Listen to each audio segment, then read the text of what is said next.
Cette semaine, je conduis le Hyundai Kona N 2022.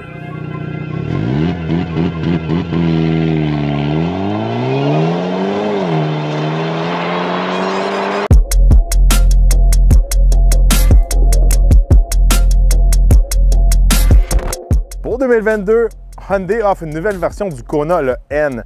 Le N est une version de ultra haute performance. Contrairement à la compétition, la part des autres manufacturiers ont une approche un peu plus hors route, aventure, ces choses-là. Alors, c'est très intéressant et unique. Sous le capot du Kona N, on retrouve un 4 cylindres de 2 litres turbo, bon pour 276 chevaux et 289 livres-pieds de couple. Ce moteur est jumelé à une transmission 8 vitesses DCT. Alors, on va aller sur la route voir comment ça performe. Bon, j'ai testé l'accélération. Alors, c'est un modèle N, modèle de performance. Il y a beaucoup de gadgets. J'ai appuyé sur le mode N ici. Par la suite, dans le tableau de bord, je vais aller dans les réglages N. Dans le deuxième tableau, je vais activer la commande de lancement. Ça, c'est littéralement le launch control. Là, je vais l'activer. Je vais appuyer sur le frein. En plus, je vais activer le NGS. Je vais vous expliquer c'est quoi. Ça rajoute 10 chevaux de plus. Mais vas-y.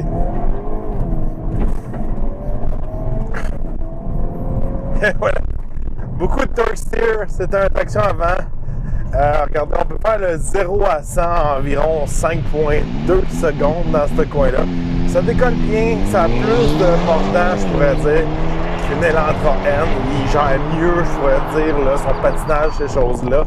Mais beaucoup de torque steer dans le volant. C'est sûr que ça aurait été le fun que le Kona N soit à traction intégrale. Ça aurait décollé un petit peu mieux de ce côté-là. Mais quand même rapide pour un VUS compact de performance. Bon, sur la route, conduire le Kona N, regardez, c'est sûr et certain, c'est une approche de performance. La suspension est très rigide. Même si on peut ajuster les dampers qu'on appelle, on peut les mettre en mode normal, on peut les mettre en mode sport ou les modes sport plus. Regardez, en mode normal, c'est très rigide, surtout pour nos chemins du Québec ici, avec nos troupes et nos bosses, tout ça. C'est rigide. C'est beaucoup mieux que, je pourrais dire, Veloster N ou une Elantra N. Les sièges aussi aident beaucoup pour le confort, mais ça reste un véhicule qui c'est une suspension très, très rigide quand on veut l'utiliser tous les jours. Mais de ce côté-là, on a une récompense côté tenue de route. C'est un véhicule qui est quand même agile, léger, le fun à conduire. On peut le pousser dans les courbes. C'est sûr, certains instants, traction avant, il y a des limites. Mais quand même, pour ce type de véhicule-là, ça a vraiment beaucoup de grippe.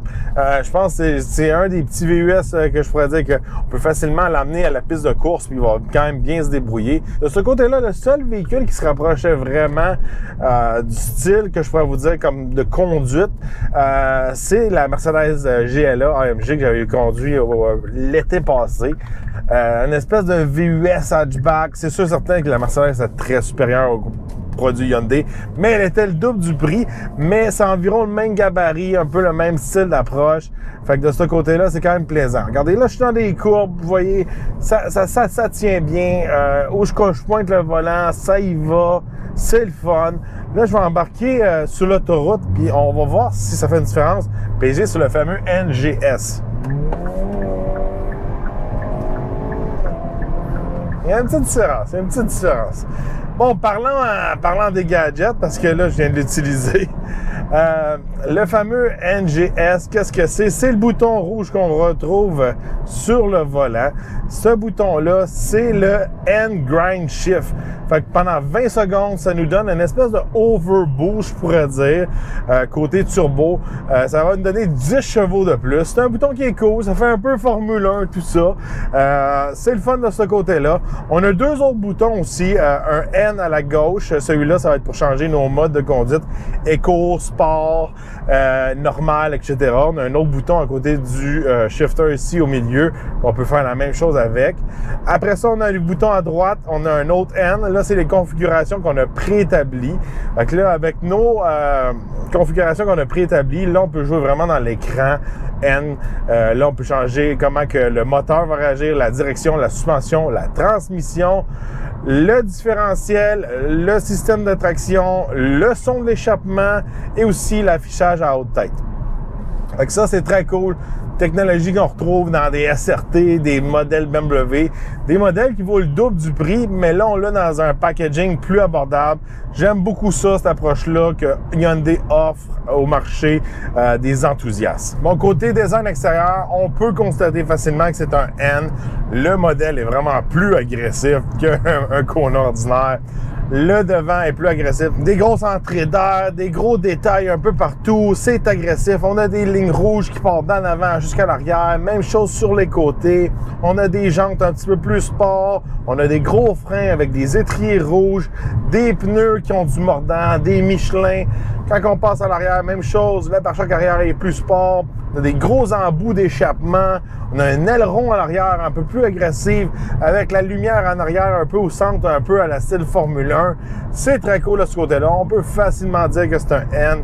Aussi, on voit sur les côtés, on vient rabaisser aussi la carrosserie avec un espèce de jupe avec le logo N. Fait que de ce côté-là, à comparer d'un Kona ordinaire, on peut facilement constater que c'est un N, puis j'aime beaucoup ça.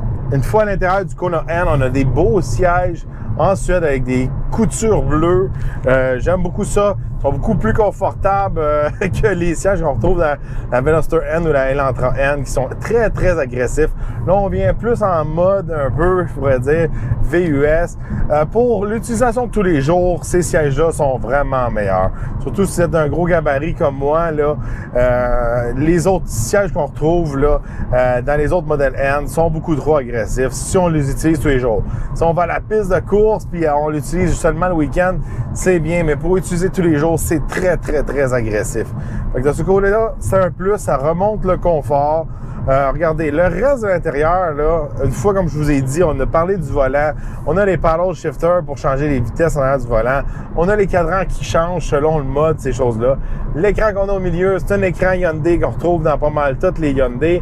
L'intérieur, c'est plain and simple. Là, c'est vraiment du Kona. C'est y a juste une couleur. Regardez, moi, j'aime ça. C'est simple. On vient pas mettre de flafla de ce côté-là.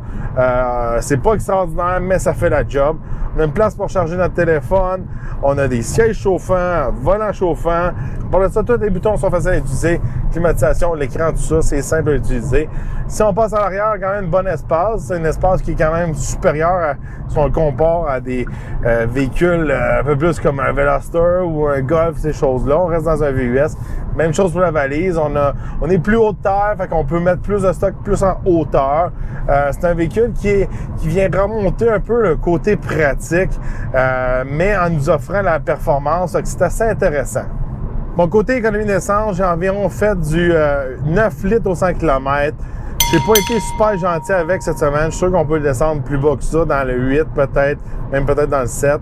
C'est un moteur qui est capable. C'est sûr et certain qu'on reste dans un petit VUS, mais quand même, on a juste sous la barre des 300 chevaux. C'est sûr que c'est normal qu'on fasse des consommations comme ça, surtout quand on a du fun avec.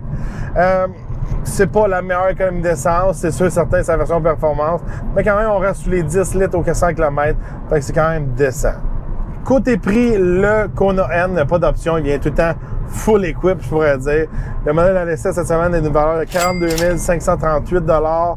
Regardez, un beau petit modèle, pas compliqué, je pourrais dire. Il est dans les prix. C'est sûr certain qu'on peut pas le comparer des pommes avec des pommes. Il faut le comparer avec d'autres produits. C'est environ dans ces prix-là. C'est sûr qu'on n'a pas un intérieur de luxe. C'est une approche vraiment performance, conduite sportive, tout ça. Je pense que, regardez, pour conclure, il n'y a rien qui vient faire la compétition de ce véhicule-là. C'est un véhicule qui est unique, qui mélange vraiment un peu l'approche un peu d'une GTI, mais en étant encore plus pratique. Le seul défaut de ce véhicule-là, à mon avis, à moi, pour me plaire à moi, ce serait vraiment avoir un système intégral. Si le véhicule serait peut-être 3 000, 4 000 de plus, je trouve qu'il voudrait encore plus la peine. Côté performance, ce serait le fun. On serait comme un peu une espèce de Golf R, mais surmonté. Ce serait plus pratique l'hiver. On aurait moins de torque steer, etc., etc. Tous les avantages d'avoir une traction intégrale. Puis aussi, on est dans un VUS, regardez. On s'attend d'avoir une traction intégrale et non une espèce de traction avant qu'il faut se battre avec quand on accélère. De ce côté-là, ça, c'est des caractéristiques qu'on s'attend à retrouver dans une Veloster N et non dans un Kona. Kona. Fait que je trouve que le seul défaut de cette approche du Kona N, là, même si on ne peut pas le comparer avec rien d'autre, c'est qu'il manque vraiment un système intégré. Alors dites-moi dans les commentaires qu'est-ce que vous pensez du Kona N. Est-ce que vous trouvez ça cool que Hyundai ont cette approche-là avec un VUS de cette taille-là? Est-ce que vous pensez comme moi, le Kona N, la seule chose qui manque, c'est vraiment la traction intégrale? Alors dites-moi votre avis dans les commentaires. N'oubliez pas de vous abonner, liker et partager la vidéo. On se revoit dans un prochain essai routier.